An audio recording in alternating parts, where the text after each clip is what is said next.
set, go.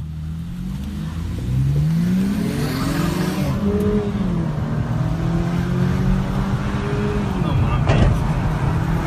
Hell no.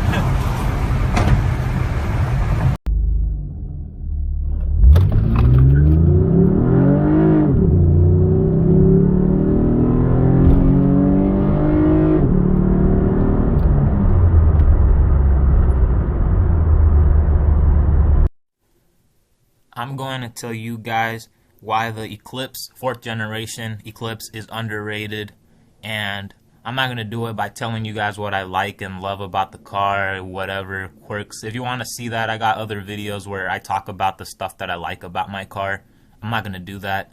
I thought that a better way to make the video like this is to show you guys its competitors and other cars that I know people like me, similar age range, I know they look for these cars, I'll spoil it, there's gonna be a 350Z in here, both JDM, both V6s, similar horsepower, but people don't talk about the Eclipse, and I'm gonna tell you why you probably should.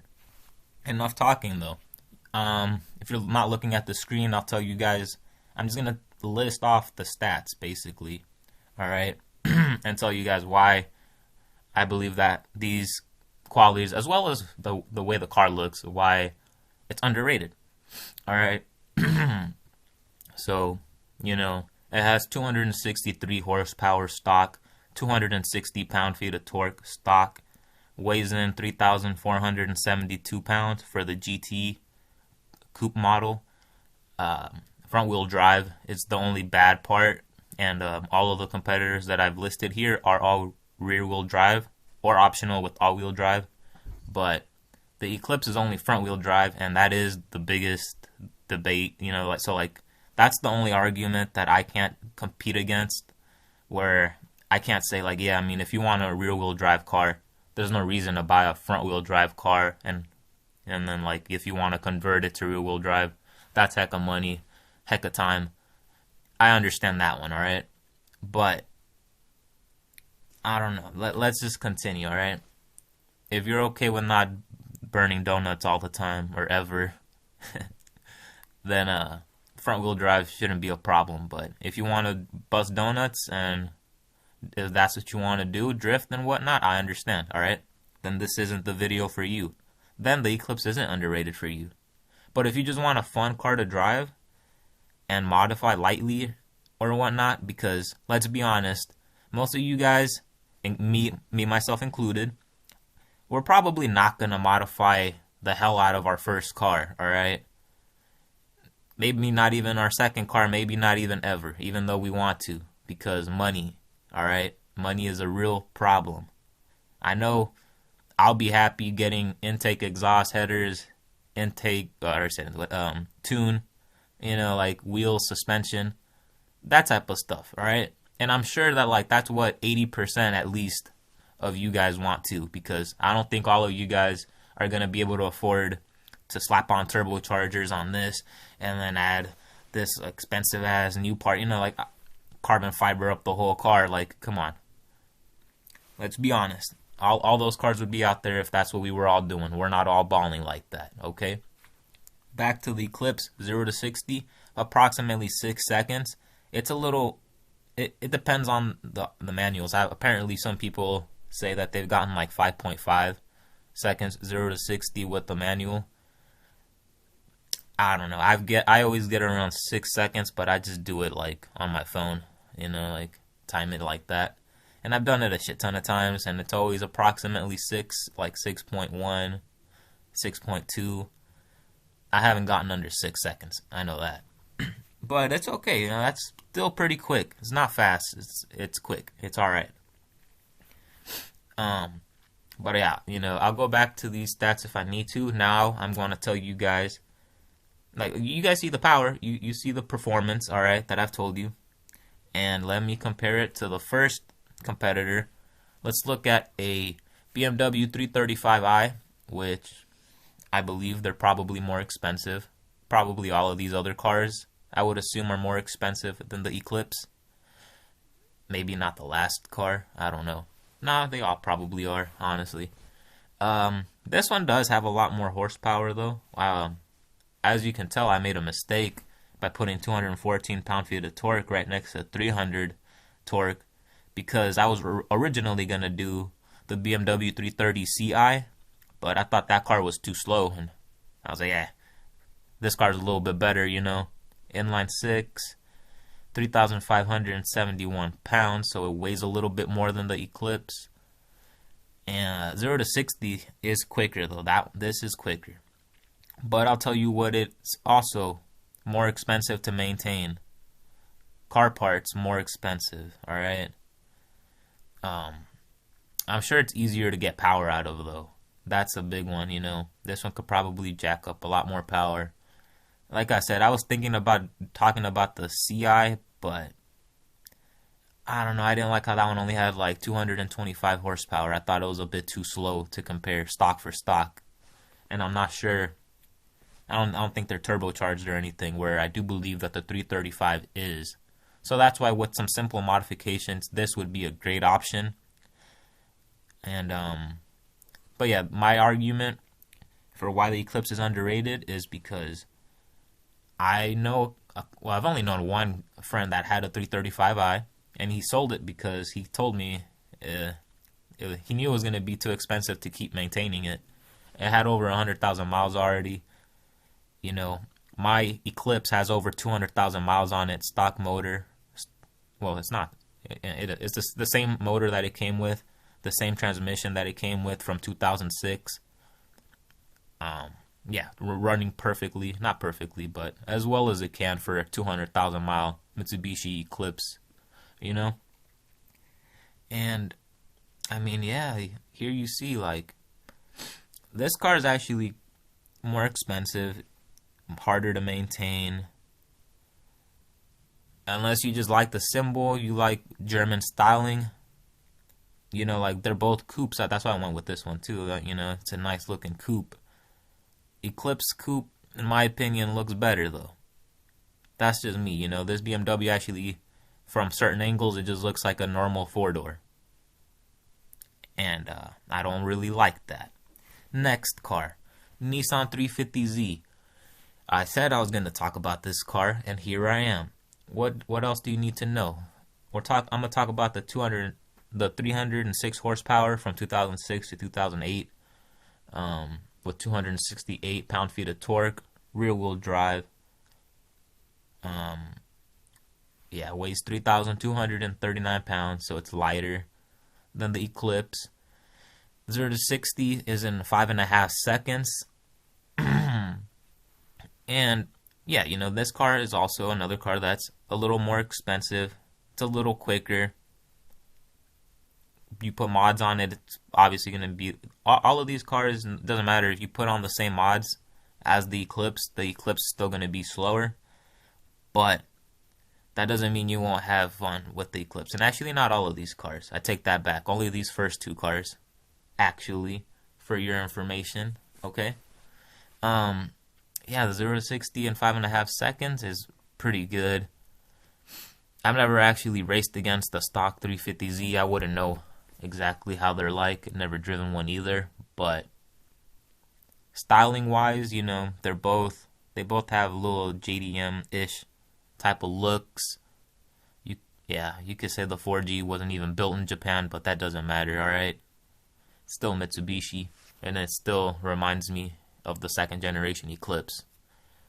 And I mean, yeah, this one, the only real argument is, like, I don't know, like styling, I guess, and if you just prefer rear-wheel drive, because I guarantee you that I don't think you'll feel too much of a difference doing a 0 to 60 run with the 350Z and a Eclipse, because I've seen some race videos, you know, on YouTube and stuff, and they're pretty close. The 350Z always wins, but it doesn't destroy the Eclipse. It slowly walks it.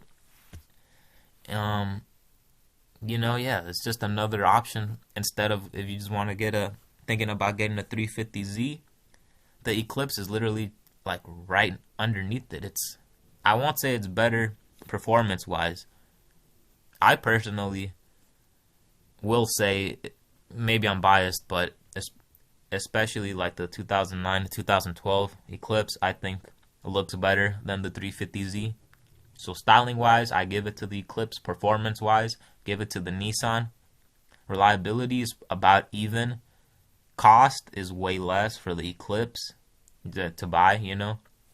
And they're both V6s, and they will both bring you a good time, you know. They'll bring you a smile to your face. I can guarantee you that for the Eclipse. And I'm not sure about the 350Z, but I'm pretty sure, you know.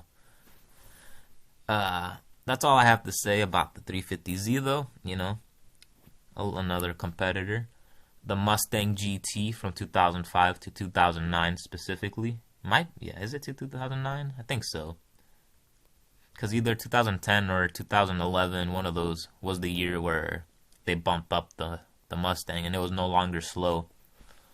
But this Mustang had 300 horsepower stock, 320 pound-feet of torque stock, rear-wheel drive, 0 to 60 around 5 to 5.6 seconds. The weight, 3,483 pounds. Obviously, the V8, we're not talking about the slow V6. But here's the thing, all right? Slow. Here's what we're talking about. I've raced a stock Mustang GT. I don't have a video because it was just, you know, like on a red light. I raced the GT when I had my axle back and my old intake, not the InGen cold air intake. I had the K&N short ram intake. And I walked them, all right? His 0 to 60, it did seem a little bit quicker. Maybe not all the way to 60. He was probably spinning out a little bit because it's rear-wheel drive. I don't know if he was even spinning, if he could go that fast. All right, but really, though, we went a little bit, you know, he got a little head start. But quickly, I'd say at least around 40 miles an hour, I started getting over him. And we stopped at about like 100 miles an hour. This was in Mexico, of course. And up until then, my car was like about half of my car was ahead of his car. Like, it was a close race, but I was beating that Mustang. And remember, I told you guys when we launched, he actually was ahead of me. Like almost his whole car was ahead of my car when we first launched. And by the end of it, my car was about half a car ahead of his. To show you guys that the Eclipse has some speed. If it was from a roll, I would have probably walked him a little harder. Who knows?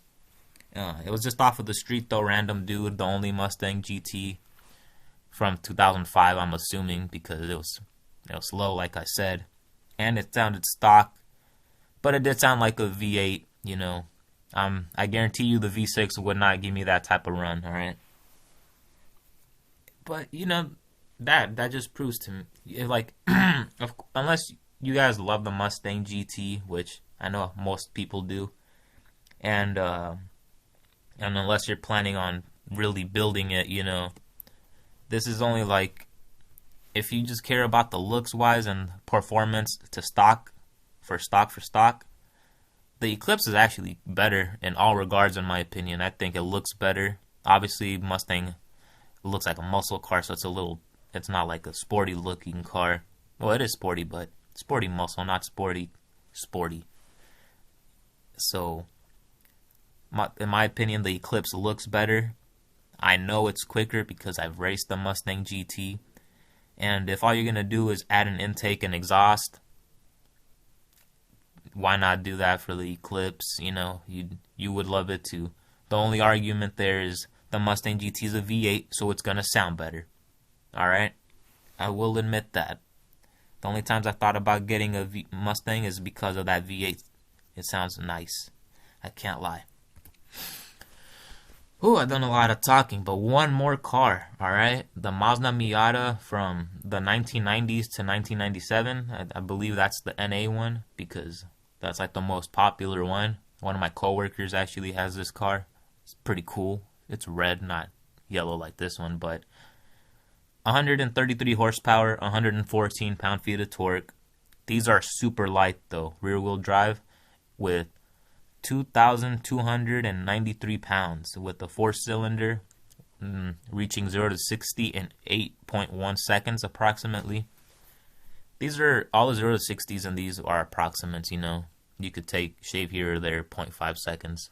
Either way, I'm assuming, you know. I would say. But this is another one of those, you know. Yeah, this one's slower, obviously. Everybody knows the point of a Miata is just because it feels like a small, nimble car. It's quick. And the Eclipse, while it's not small or nimble, well, it does go around corners very, very good. I have I think 1 or 2 videos where I go around corners on my YouTube channel somewhere. Not the greatest quality, but you can see my car, yeah, it has no problem going around corners and stuff. Even, yeah, I mean, I've gone around, I didn't record it, but I went on a run with one of the newer Toyota, the 86, and I was behind this kid. He looked like a high schooler, and he was going pretty quick, you know, and I was on his ass the whole time on a little twisty road run, whatever you want to call that, on the windy roads, you know. Obviously, I think that's just because he was like a high schooler and maybe not wanting to break his dad's car, maybe. But I was on him, dude. You know, those cars are a little slower, but it was around little corners. And so if you just think the Miata is going to handle way better around corners, yeah, it probably is going to handle better. Don't act like, I wouldn't say the Eclipse is going to suck though, right? Don't say that, because I can guarantee you that even with the stock suspension that I'm still currently on, the Eclipse handles very well around the corners. And that's not to mention that I have some dog shit ass tires. But yeah, no, every time I gone on those twisty roads, I've never had the car fail on me, you know? One time I did kind of fail where I understeered a little bit, but I was able to correct it, you know? Understeering happens with front wheel drive cars. You just got to be aware of that. And literally one time in 5 years that I've driven my car that I lost control for a little bit, and that's because I was being a dumbass in the rain. So literally my car can handle, the Eclipse can handle perfectly. If you just want a Mazda Miata because people say, this is a good handling car for a weekend car, you know, look for an Eclipse too, because, you know, they're a lot quicker in a straight line as well. They sound better. I'm not trying to shit on the Miata, okay? I'm not, but this goes out to for any car, you know, if all you want for a Miata, this doesn't go, what am I saying? Let me repeat myself, or let me start over. If you just want a Mazda Miata to drive around the corners, alright, every weekend or so, the Eclipse can do that too. The Eclipse will destroy it in a straight line race. You can get a convertible Eclipse if that's what you really, really, really want. Reliability, it's probably better. This car is a lot older, you know, the Miata. The Eclipse, like I said, mine, over 200,000 miles. Stock engine, stock transmission, haven't needed changing nothing. Didn't need to build it or whatever, nothing, you know. And, yeah, I mean, that's all I have to say. The way that I think that I want to make this video, I'll repeat again, is by low-key dog shitting on its competitors and letting you guys know that the Eclipse can hang with just about all of these in certain regards and different elements, you know. Like I said, it's not quicker than the Miata. It is quicker than the Miata. What? It's not as great as handling as the Miata. It doesn't have the modding potential of a Mustang GT. Stock for stock, it loses on just about everything against the 350Z and the BMW.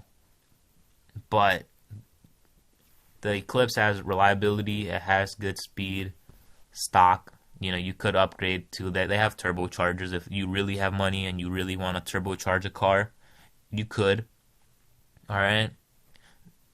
And that's all I have to say. I mean, and it looks great. It looks amazing in my opinion. You can modify it like I did, like this guy did on in the videos you can see on the right. His looks amazing. And yeah, that's all I have to say. I'm not gonna edit this video. It's gonna go full raw dog. If you enjoyed it, let me know. And if you made it this far, type taco. Got a glass.